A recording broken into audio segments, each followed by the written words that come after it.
Quelle est la différence entre la vanille de Madagascar et la vanille de Tahiti? Je vous dis tout maintenant. La différence entre ces deux variétés, tout d'abord, ici vous êtes sur une vanille planifolia. C'est une vanille qui provient du Mexique. Ici c'est une Tahitensis. C'est une vanille hybride entre la Pompona et la planifolia. On l'appelle la Tahitensis. Il faut savoir qu'au Brésil, vous avez plus de 30 variétés différentes, dont la vanille bayanaise, qui va avoir un taux de vanille 6 fois supérieur à celle-ci. Et celle-ci, la vanille Madagascar, a un taux de vanille 2 fois supérieur à la Tahitensis. Je vous dis tout. Tout d'abord, la taille. Ici, c'est une gousse de 18 cm pour que vous voyez bien la largeur avec une gousse de 15 cm de Tahiti. Et comme vous le voyez ici, la vanille Madagascar est 2 fois plus petite en largeur que la vanille de Tahiti. Pourquoi? La vanille de Madagascar va subir un échaudage, plongée dans de l'eau pendant 2 à 3 minutes à 60 degrés.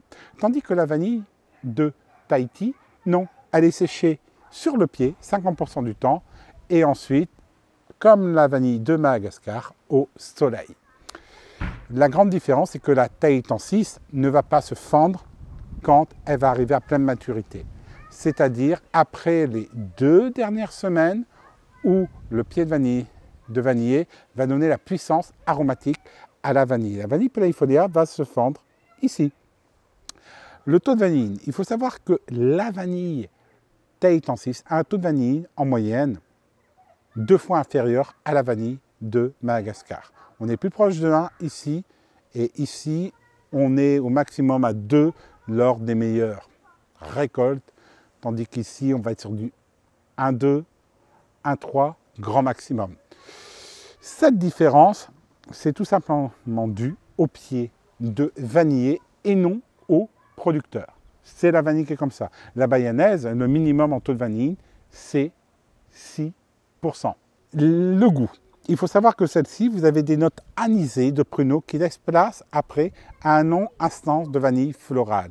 Elle préfère une infusion à froid, c'est-à-dire vous la laissez toute la nuit dans son lait, fendu en deux avec les graines, et ensuite vous chauffez votre lait à 40 degrés et vous réalisez votre préparation.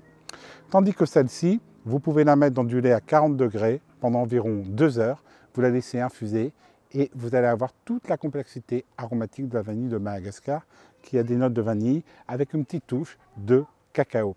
Au comptoir de Thomas Masina, on est des spécialistes de la vanille depuis 2010 et 10% de réduction avec le code Brésil.